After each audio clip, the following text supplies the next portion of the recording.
Hello and welcome back to the Game Room for another episode of 3-Day Rental, the video game show where I take a game from my collection and I... Oh, shoot. Sorry about that.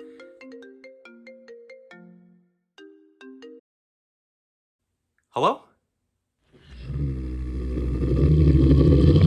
Oh.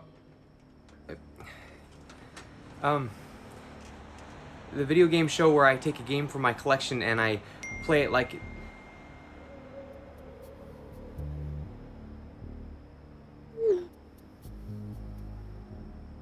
Huh?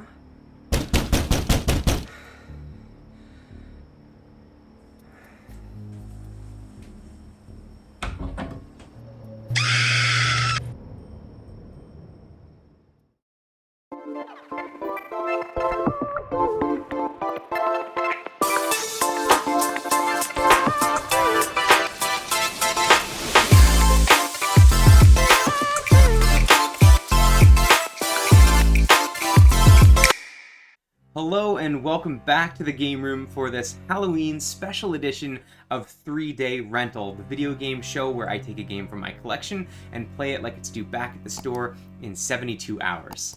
And for this Halloween spectacular, I am stoked to bring you Nightmare Creatures on the N64, probably for a couple of reasons. One for sure because I have a soft spot in my heart for the N64 and it's been way too long since I've played anything on that console. And also because Nightmare Creatures looks like it fits the bill for a semi-spooky kind of adventure game on the N64, and I'm absolutely stoked to crack into it. Let's get into it right now. My playthrough of Nightmare Creatures on the N64 was pretty much everything I'd hoped for. It had been a long time since I dropped a cartridge into the 64 and battled with the camera while fighting with one joystick. While the graphics are still what you'd come to expect on many 64 titles, Nightmare Creatures does something pretty interesting. Things like using fog effects as actual fog, not just some way to excuse poor graphics rendering at a long distance. The game features some classically Halloween goodies like spooky graveyard levels ripe with gothic architecture, not to mention bats and werewolves attacking at every corner. The creepy organ tracks are perfect for laying down spooky vibes, and with the lights turned off and the volume cranked, this game can actually get a little spooky. Roaming around a variety of dark levels, battling all sorts of demented and twisted creatures, and letting the soundtrack creep into your bones makes for an altogether near-perfect Halloween experience.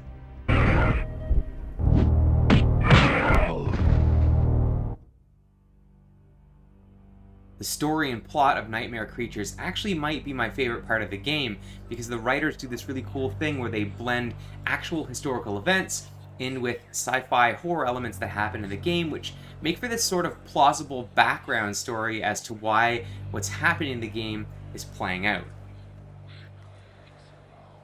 In 1660s London, a group of evil men called the Dark Brotherhood of Hecate conducted experiments to create an army of superhumans. Using a strange mixture of plagues, rabies, and other unknown components, the Dark Brotherhood worked in secret to build a powerful race that could eventually take over the world. But what resulted instead was an army of nightmare creatures. In an attempt to burn the Dark Brotherhood and its army of horror to the ground, Samuel Pepys set fire to a Dark Brotherhood warehouse, resulting in the real-life Great Fire of London in 1966. Fast forward to 1834 London, and reports of sightings of evil monsters and the dead waking from their graves. Adam Crowley, a mad scientist, is to blame for the resurgence of the devil-worshipping Brotherhood. Nadia and Ignatius, the two main playable characters, are enlisted to hunt for Crowley and take out the evil nightmare creatures along the way. The setting and plot for the game are actually pretty cool. Weaving science fiction horror into historical events is a really interesting way to ground fantasy into reality. But to be honest, I had to download the manual to figure out most of the details of this game. The presentation of the story is pretty tough to catch as it sort of scrolls past the player in a way that's hard to see and moves so quickly it's tough to keep up with. And yeah, it's a decent plot, and would and should be enough to carry what's otherwise a pretty basic survival horror game. But in just about every other level after the first, the story can pretty much be summed up with Crowley got away, keep on hunting for him. As you play through the game, it progresses through each chapter in series with the one before, and instead of starting each new chapter fresh, you're left to deal with whatever health and items you had at the end of the last chapter. No fresh health bar, no free items. Which means playing through the game like the chapters of a story, with each new chapter starting as the last one ended. The game does offer a handy password system that lets you start on any level you'd like, assuming you have the code to unlock it.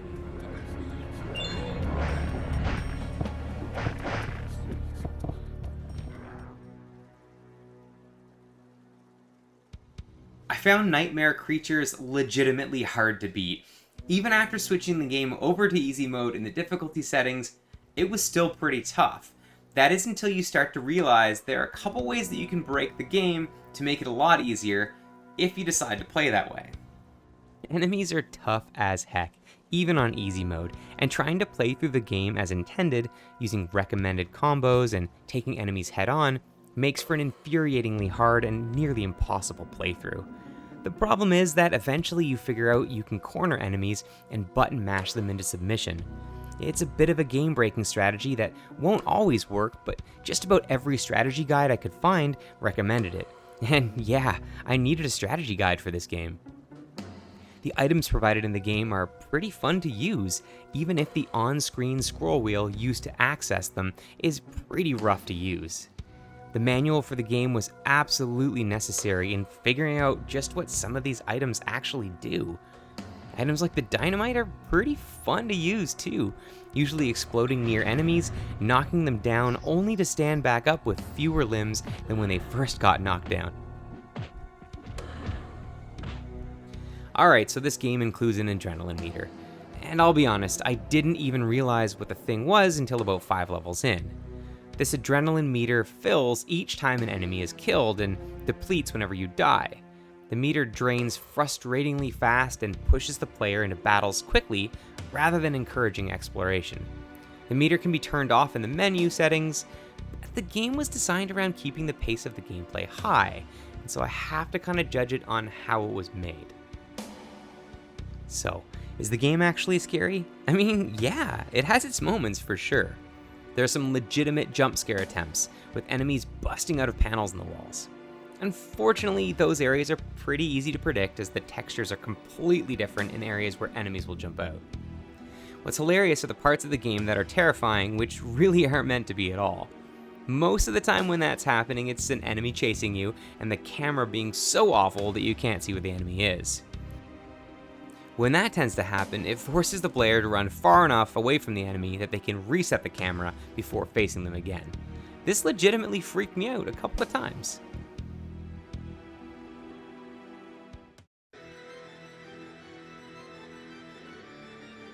When it comes to the sound and music department, Nightmare Creatures absolutely ticks all the boxes for someone who's on the hunt for a spooky-ish Halloween game to play.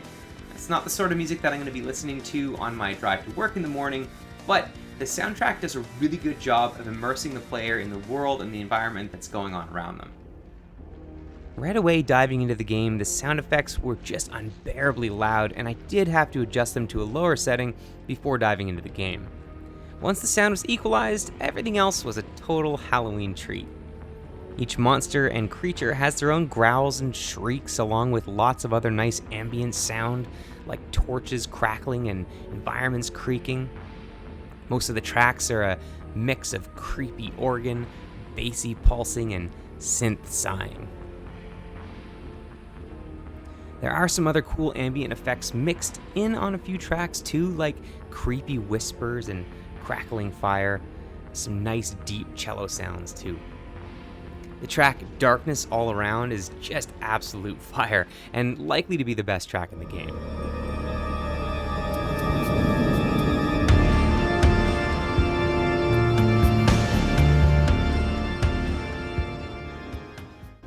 I guess the only letdown with the soundtrack is that there isn't more of it to go around. With only 5 tracks for the 15 main levels in the game, there's for sure some repetition in the music played.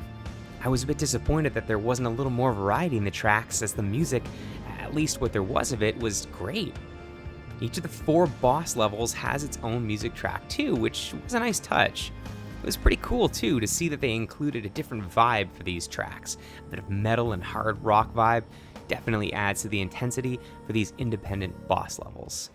And that is a wrap on this Halloween special edition of 3-Day Rental. I appreciate you sticking around until the end, and if you haven't already, subscribe, a like, a comment, any of that stuff goes a long way into helping my channel grow. I would appreciate it so very much. And if you're wondering, no, I didn't roll credits on Nightmare 64.